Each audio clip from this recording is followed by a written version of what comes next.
Well now, me hearties, back again, are ye? Come to hear more of Captain Jones's adventures, I expect. Do ye recollect the yarn I spun for you a week past? While still a lad in Scotland, young John Paul longed to sail upon the sea. And so, off he went. He signed aboard the merchant brig, the Friendship, bound for the West Indies. Do ye know what a brig is, messmates? 'Tis a ship, aye, but there's many a different kind of ship. A brig has 2 masts, and carries her canvas square rigged upon both. Our own dear Providence is a sloop.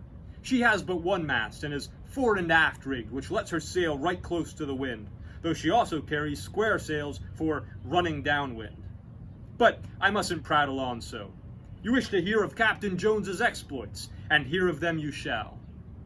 When last we left our captain, he had just slain a mutinous crewman, and, fearing the revenge of the wretch's family, had fled the West Indies. On a passage to the colony of Virginia, John Paul adopted the new surname Jones to hide his identity, and so we rejoin our captain. Chapter 6. Fighter for Liberty. John decided to go to Virginia and stay with his brother William. There, he could plan what he would do, but when John reached Virginia, he had sad news. His brother had died of a fever the month before. John stayed in William's house for a while. He found many of his old friends nearby. He loved Virginia and its easy, friendly life. He decided he would settle in Virginia when he left the sea. America was to be John's country now, but John was restless. He wanted to go back to sea. Soon, he got his wish. At the same time, John found the chance to fight for his new country, America. At that time, the American colonies still belonged to England. Serious troubles had grown up between the 2 countries. Many people thought America must have its freedom, and the only way to get freedom was to fight for it. England was a big, strong country. America was small and weak, but many brave men were willing to give up their lives for America to be free. The war started. The Americans began to build an army and then a navy. John had a friend, Joseph Hughes, who was in the new American Congress. Congress made the laws and rules for the country and the war. John told his friend, "I want to fight for liberty. I could fight best at sea. I want Congress to make me an officer in the new Navy." "John," said Mr. Hughes, "you know more about ships than any man I know, and you are a born fighter. I will try to help you, but you are young. There are older men who want to be captains too. We have only a few ships ready. I cannot promise that you will be a captain." In 1775, John was made a first lieutenant in the new Navy. A few days later, he was sent to his first ship. John was in charge of the guns. He helped a crew of men put the guns in place. Now the ship was ready to sail. John himself raised the ship's flag for the first time. It waved bravely against the sky. John's heart pounded. He would be at sea again, and he would be fighting to make his country free. John's first battle came soon afterward. His ship raided an English island in the West Indies. The American sailors captured many guns and supplies. On the way home, they met a large English ship. It was late at night when the ships came near enough to fire. "Man the guns!" John's captain shouted. John was ready. "Load with cartridge," he ordered his gun crew. "Prime, point your guns. Fire!" The English ship fired back. One shot hit the rudder of the American ship. The ship drifted out of control. British guns roared again. Cannonballs ripped into the American ship's wooden sides, but the crew worked desperately. They mended the broken rudder. They could steer the ship again. A cheer went up. Now the American ship could keep on fighting. Finally, the English captain gave up. He turned and sailed away. Later, Joseph Hughes told John that the English ship had been badly hurt. "Your guns spoke well, lad," he said. "You have sent your enemy home to England for repairs." John had helped put a big English ship out of the war. Chapter 7. The Ranger. On May 10th, 1776, John became captain of the Navy ship the Providence. Huzzah! Do you hear that, mates? 'Tis our own sloop the Providence that is to be Captain Jones's first command in the new Continental Navy. Now he had his own fighting ship. She is a small ship, but she is fast and handles easily, her new captain said proudly. The English Navy had many bigger, stronger ships, but John knew that a small, fast fighter could often win against a larger enemy. He had always been small and quick himself, and long ago he had learned to fight. He would take his ship and fight fast, as John himself did. John sailed with daring and skill. He caught many enemy ships. He took their rich cargoes. These supplies helped the struggling American army. One day, the Providence met a much bigger English ship. The English captain tried a trick. He raised an American flag. Changing flags was a trick that warships on both sides often used. Then, when they got near, they would open fire. But John knew the trick, so he played a trick of his own. John knew he could not win against the larger ship, but he knew his ship could turn much faster than the enemy. He turned in front of the enemy ship. The English captain was surprised. He could not aim his guns quickly enough. Before the big English ship could fire, John's small ship scooted away. Now, John and his crew were away from danger. John was becoming an important man in the American Navy. He made good suggestions about how the Navy should be run. One suggestion John made was about uniforms. At first, the coats were bright red. John said it would be better to have dark blue. Dark coats would not make such good targets. The other Navy officers agreed. John had another idea. The English have been raiding our American towns. We should send some of our ships to raid English towns. That will show England that American Navy is really in the war. Congress took John's idea. John himself was one of the first raiders. His ship was the Ranger. She was one of the best and the fastest ships in the American Navy. She looked proud and handsome in her black and yellow paint. The Ranger sailed for France. John carried secret messages to Benjamin Franklin and other important Americans in France. Soon, John and Benjamin Franklin were good friends. They talked of John's plan to raid the English coast. "I like your plan, John," Franklin said, "but I warn you, it is dangerous." John knew the Ranger would be alone in enemy waters. There would be enemy ships all around. But John trusted his own skill. He knew he could make a sudden attack and a fast escape. He was eager to begin his raids. Chapter 8. A Daring Raid. On a cool April night, the Ranger cut silently through the sea. The little English town of Whitehaven lay ahead. John knew the harbor. He knew it would be crowded with ships, but there were only 2 small forts to guard them. It was a good place to raid. The Ranger dropped anchor outside the harbor. "Lower 2 boats," John ordered softly. It was important not to make any noise. The sailors worked silently in the darkness. The small boats touched the water without a splash. 20 men got into each boat. They rowed quietly toward the town. The boats reached shore. They were near one of the forts. John gave his orders in a whisper. "Follow close behind." John and his men climbed over the wall of the fort. They captured a sleeping guard. Then they followed a lighted passageway. It led to a room where the English soldiers slept. John drew his pistols. He kicked open the door. "Don't move," he ordered the soldiers, "and you won't be hurt." The English soldiers woke up and blinked in surprise. They stared at John and the pistols his men were holding. John worked quickly. His men fixed the English cannons so they could not fire. Then they captured the other fort in the same way. Now there were no forts to defend the town. John and his raiders raced back to the harbor. They climbed on board the English ships and captured the guards. They set the ships on fire. Soon flames were shooting into the sky. John and his men rowed for the Ranger as fast as they could. Daylight was breaking. The raid was over. The townspeople were rushing down to the harbor angrily.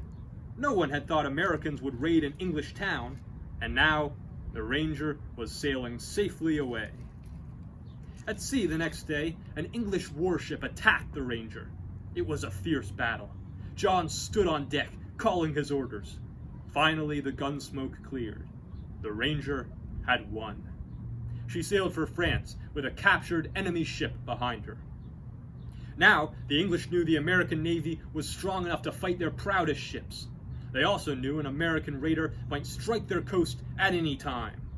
There were cries for warships to defend English towns. This meant bringing ships home from the American waters. There would be fewer English ships to raid American towns. The English people were worried. John's plan was working. Chapter 9. Trading Prisoners. When John reached France, he hurried to see Benjamin Franklin. John told Franklin about the sea battles. "We have many Navy prisoners," John said proudly. "England has captured many American sailors in the past. Now maybe we can trade our prisoners for theirs." Franklin's eyes twinkled. "I am an old horse trader, John," he said. "Let me do this." Soon, John heard that the first American and English Navy prisoners had been traded. John was pleased, but once again he became restless. He wanted to make more raids. Now, however, he had no ship. The Ranger had been sent back to America full of supplies. "If only I had a ship," John told Franklin. "The American prisoners who were freed could be my new crew." Dr. Franklin looked thoughtful. "We Americans need victories," he said. "The war has lasted a long time. People at home are discouraged." Later, Franklin had good news. "We can buy a French ship that can carry 40 guns, he told John. "You will have a strong ship, but not a fast one." John's face was set. "I can fight with any ship," he said, "and do not forget, I will have a fighting crew."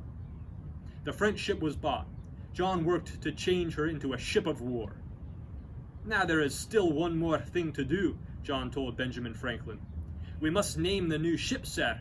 Let me name the ship in your honor. That will make all America happy." So, the ship was called the Bonhomme Richard, after a famous book Benjamin Franklin had written. In August, the Bonhomme Richard sailed toward England. Her guns stopped many rich English cargo ships. All England knew that John Paul Jones was in British waters again. All England waited. Where would John strike next? Chapter 10. I have not yet begun to fight. On September 23, 1779, the Bonhomme Richard was off the cliffs of northeastern England. It was a hot, calm afternoon. There was only a little wind in Bonhomme Richard's sails. Suddenly, there was a shout from the lookout sailor. "Sails! Dead ahead!" John had just come on deck. He looked through his spyglass. Now he saw many ships coming toward him. He turned quickly to Lieutenant Dale. "We are in luck, Lieutenant," John said. "Those ships must be bringing supplies for the English Navy." "Aye, sir," said Lieutenant Dale, "and the big ship in front must be their watchdog." John looked through the spyglass again. He could see a large English ship. It had many guns. It was the Serapis. The English cargo ships had spied John's ships. They headed toward the shore, where they hoped they would be safe. They left the Serapis and John's ship to fight each other. Finally, the two fighting ships came close. It was early evening. A full moon was coming up over a quiet sea. John's cannons fired first. The Serapis fired back. In the darkness, the gun flashes looked like lightning. Their noise was like thunder. The battle raged on. Soon, John knew the heavy guns of Serapis were stronger than his. His one chance was to lock his ship side by side with Serapis. Then he could send his men onto Serapis to fight the enemy. Captain Pearson of the Serapis knew that John was in a desperate position. The Bonhomme Richard was badly hurt. The big guns of Serapis would soon sink her. The ships were almost side by side. Captain Pearson shouted across the water, "Do you surrender?" It was then that John made his famous answer. "I have not yet begun to fight," John shouted back. The two ships crashed together. Their masts and sails tangled. Their guns almost touched. John ordered his men to throw heavy iron hooks onto Serapis to hold her fast. Now the enemy ship was tightly caught. Serapis tried desperately to pull free, but the Richard held on. A terrible battle followed. Many of the Richard's big guns had blown up, but the Serapis's guns kept on firing. The Richard's decks were ready to cave in. John's only hope was his fighting crew. He sent men into the rigging. They shot down any sailor who tried to set Serapis free. They dropped grenades onto the enemy ship. One grenade hit a pile of loose gunpowder. It exploded with a flash. Now Serapis was on fire. The battle raged on. Water poured into the Richard. John's ship seemed surely lost. Some of John's own men begged him to give up. The chief gunner ran to pull the flag down. That would mean that Bonhomme Richard had surrendered. Quickly, John threw his pistol and knocked the gunner down. "Don't touch the flag," John shouted.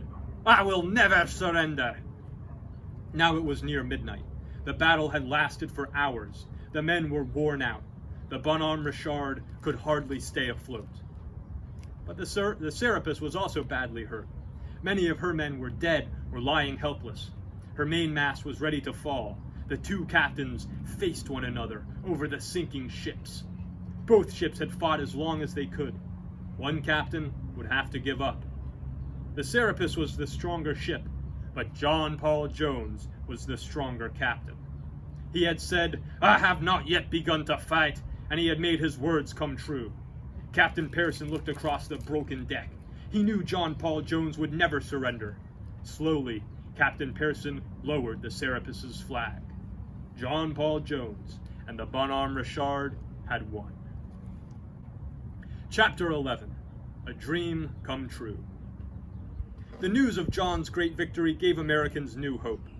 "Our navy may be small," they said, "but John Paul Jones has beaten some of England's strongest ships." The Americans had been tired and discouraged, but now they fought on. John went home to America. He was famous. The leaders of his country thanked him. There were big parties in his honor. John was proud and happy. Congress gave John an honor he wanted very much.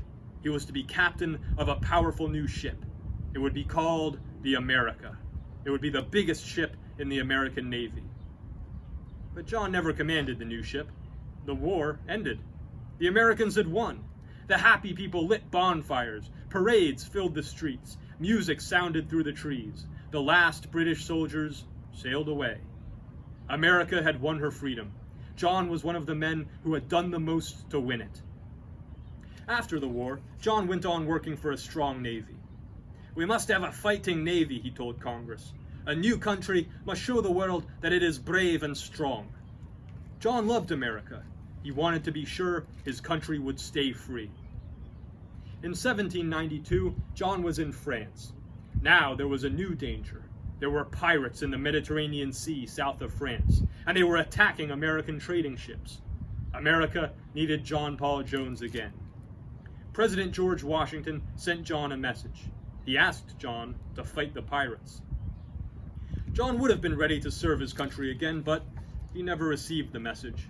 He was only 45 years old, but he was very sick. John was alone on the quiet evening of July 18th, 1792. The sun was setting. Friends had been with him all day, but they had gone. In his greatest battle, John had said, "I have not yet begun to fight." He had stood alone against his enemy then, but at last, John met an enemy he could not defeat. John died that evening. More than 100 years later, America had grown big and strong. Her navy was one of the best in the world. John Paul Jones was the first great hero of the American Navy, so Congress decided to bring John's body back to America from France. A great warship of the United States Navy brought John Paul Jones home. Now, he lies buried at the United States Naval Academy at Annapolis. The American Navy has always remembered John Paul Jones. These words mark his grave. He gave our Navy its earliest traditions of heroism and victory. And that, shipmates, is the tale of John Paul Jones, America's first and perhaps her greatest naval hero. What did ye think of the battle with HMS Serapis? A stirring action indeed. See you this gun here?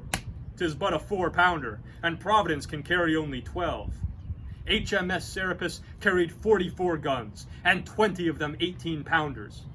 How should you like to have been aboard our American Bonhomme Richard with a broadside such as that facing you? Not that the Richard was ill-armed herself. She carried 42 guns, but only 6 of them 18-pounders. As for my own part, I am honored to sail with so brave a commander as Captain John Paul Jones.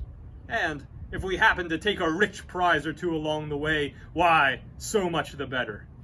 But now I must be going. 'Tis nearly time for the rum ration to be served out, and never shall it be said in the Continental Navy that Erasmus Barlow missed his tot.